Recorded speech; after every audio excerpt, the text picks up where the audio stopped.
Hello people of the internet, my name is Johnny. Welcome back to yet another very exciting FNaF news video. Dawko has just released his interview with Steelwool Studios talking all about the upcoming game Five Nights at Freddy's Secret of the Mimic. It's a 32-minute long interview with Evan Lampy, the creative director of Secret of the Mimic, a game that comes out in just about a month on June 13th. And in this video, we got a whole bunch of brand new details as well as some brand new teasers for the game, behind the scenes on development, a few brand new gameplay details, some interesting tidbits about the story and the characters. So I've gathered everything of note from that interview, and of course, we're going to be talking about it here today. I have timestamped everything. I've tried to sort them into categories. But quite frankly, there is a lot to talk about. So if you're excited for all the brand new details on Secret of the Mimic, scroll down, tickle that subscribe button. Absolutely, when the game comes out in June, we will be doing a full playthrough. We'll be streaming the game, trying to find all the secrets and the endings. So subscribe so you don't miss out on any of that. But first of all,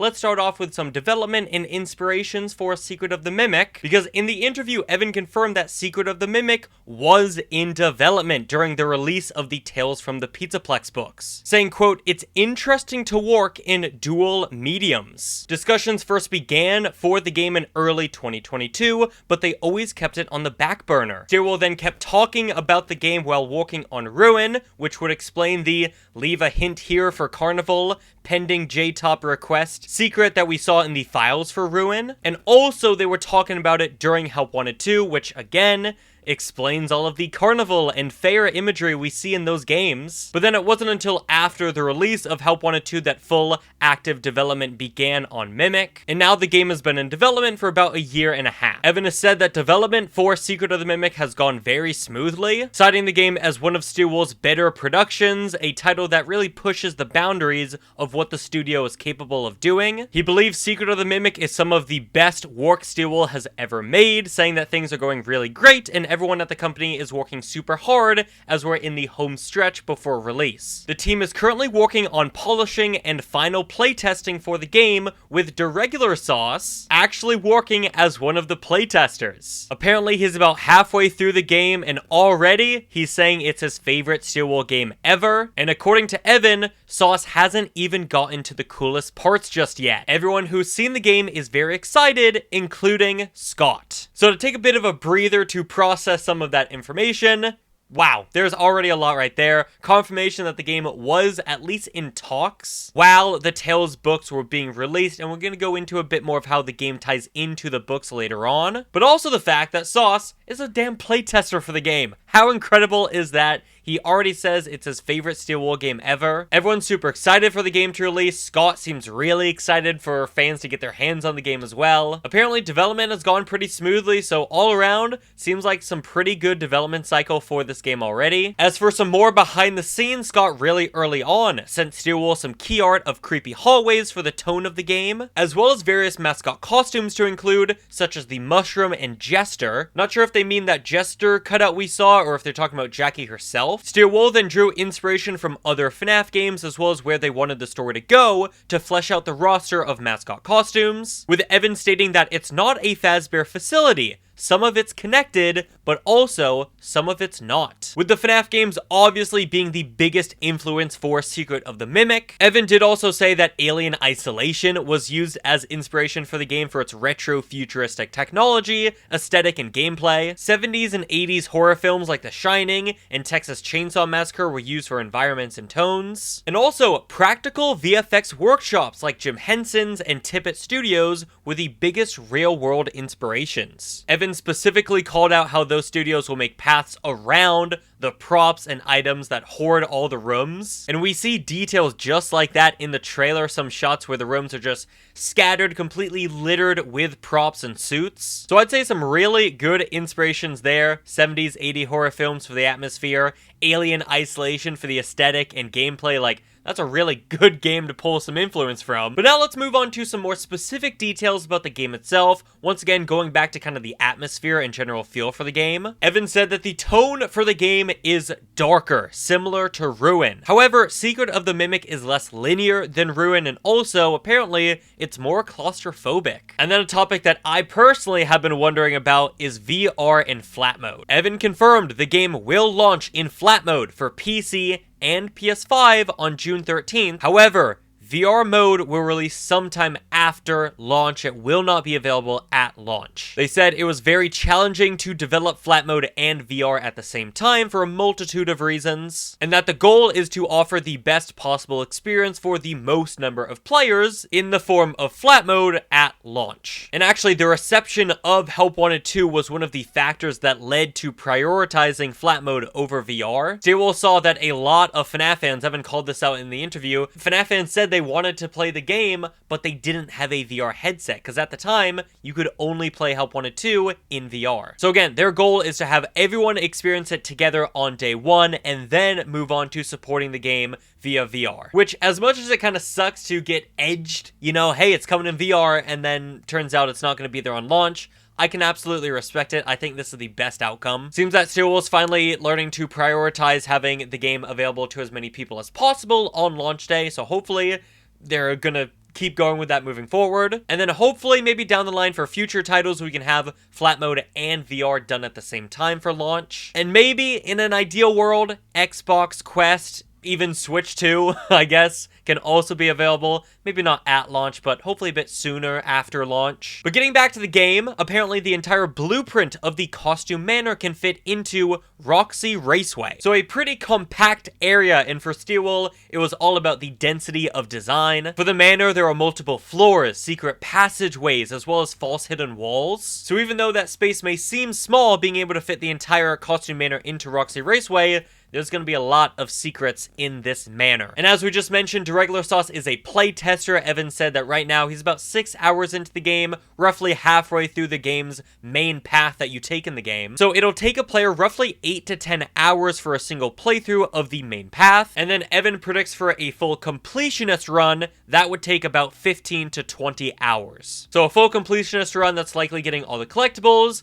If there's a main path, that likely means that there are other paths to choose, which is something we're going to get to in a little bit, but it does seem like that confirms multiple endings, different branching paths you can take. Seems like there's going to be a lot to explore in this game, a lot of secrets to uncover, a lot of secret paths to unlock. And then lastly, for game details, as you get deeper into the game, the more difficult it is going to get. However, there is still a goal for the difficulty to still be accessible for newcomers. And actually, that leads us perfectly into the next chapter, stories and characters, because that same mentality is going into the story. Secret of the Mimic will tell a story that everyone can understand, even if they've never touched a FNaF game before. But of course, there is going to be a deeper level to everything for fans to discover and enjoy. So really thoughtful that Stillwell's making. Obviously, a game for fans that has a lot of lore, gets pretty difficult as you get further into the game, while still also being welcoming to newcomers to the franchise. Evan says that it has been really interesting to explore the new setting of Murray's costume manor, as well as the time period of the 1970s. He called that date out specifically, so that does mean that the game itself, in fact, takes place in the 70s. And also, he says it's been interesting to explore the new characters such as Edwin and even the origins of the Mimic, and that there are also a lot of characters in the game that we have not seen just yet. And then probably the biggest thing for the lore is how they're going to handle the Mimic. And in response to Doggo asking how true the Mimic has stayed to his book depiction, Evan replied very simply with,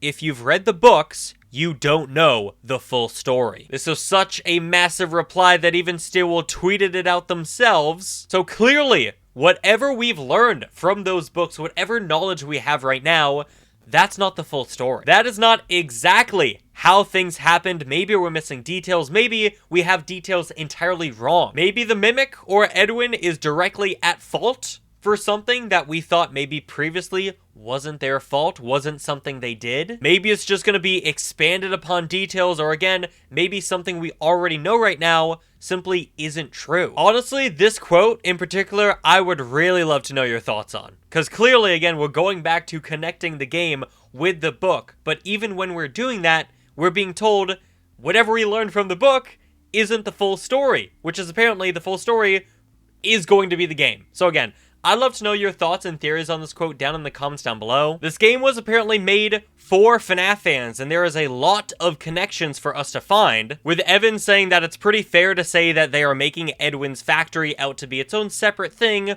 while also still connecting in parts to the wider FNAF universe. And then as for the entire story of Secret of the Mimic, Steelwool and Scott are still creative collaborators. However, Scott is still, quote, the head of the pyramid. Evan says that Scott trusts Steelwool enough to make a lot of the on-the-ground decisions, as long as Steelwool are still following his overarching direction. And Steelwool also took inspiration from all of the other FNAF games for any shred of references that they could pull to make Mimic feel like a continuous part of the FNAF universe. It really sounds like they're doing their research and the work required to make sure this game feels like a natural fit into the timeline, into the franchise, into the game order. And now before we move on to what we can expect after the release of Secret of the Mimic, what's next from Steelwool, they've released 2 brand new posters that we're going to see in the game, with this first one reading, "Locked out, your data diver is the key." And immediately, we all recognize this as the device that we are holding in the trailer for Secret of the Mimic. So it looks like that device is called the Data Diver. Dawko had an idea that this device is going to be used to unlock doors to further explore the manor, and apparently to Evan, that's not far off. I think it was pretty obvious that this device, especially with the fact that it's being associated with keys, stuff you open locks with, this device is going to allow us to open up different areas of the manor, and that's going to make a lot more sense once we talk about the second poster. But Evan specifically made sure to call out that the Data Diver has, quote,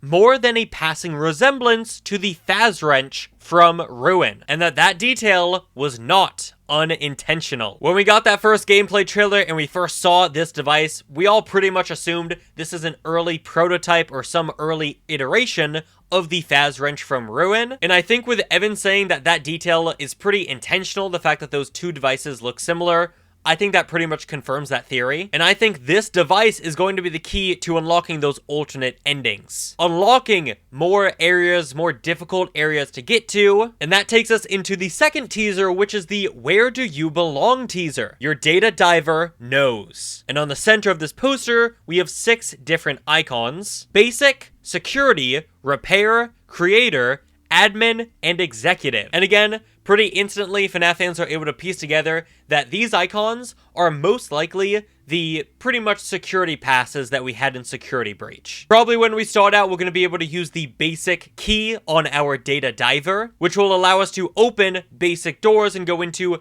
basic areas. However, as we go along in the game, maybe we're going to pick up a security pass, maybe a repair pass, and then probably to find those more secret alternative paths and endings, we're going to have to somehow get an executive pass, an admin pass, you know, higher tiered passes. These symbols we actually see in the gameplay trailer on doors, which again, pretty much confirms, you know, the Data Diver is going to allow us to open up doors to go further explore the manor. However, if we don't have access to a certain tiered pass, like we see once again in the trailer, when we open up the helper module, we have the security pass, so we're able to reset welcome show. However, we're missing the executive access, so we can't do that second option. So I think it's pretty straightforward. We're gonna have a Data Diver, we're gonna have to upgrade our passes to unlock more areas of the map, more secret endings, stuff like that. We kind of already pieced this together when the gameplay trailer comes out, but it's nice to have kind of confirmation from these new teasers. And so our final topic is going to be what we're going to get from Steelwool after the release of Secret of the Mimic. And well, we didn't really get many details about that. Probably because the game's still a month away. When asked if Steelwool has any more games after Secret of the Mimic, Evan replied with, "I wouldn't know." Yeah, no comment on that one. Which makes sense, you know, whatever they have next is still so far away. They still have a whole game to release in between. However, we do officially know from Scott Cawthon's interview last year that Steelwool is planning another game beyond Secret of the Mimic. And there is another game planned with Steelwool, but that's not going to be announced for a while yet. So I can't talk about that. But there is something down the pipe. Okay. even beyond what's being announced this week, there's something beyond, but I can't talk about that. But again, makes total sense why they're not going to focus on that right now. They're trying to keep focus on Secret of the Mimic. Why even start to picture what they're going to have after that? Let's just get the first game first. And then lastly, Evan said pretty simply, stay tuned on Steelwool's social media pages because they still have more to share before the release of the game next month, which hopefully includes a second trailer, hopefully sometime soon. Well, that's going to do it for this FNAF news video. It appears my camera is currently being controlled by the Mimic. I'm going to go before my mind gets taken over by an AI program. Catch y'all on the flip side. Peace.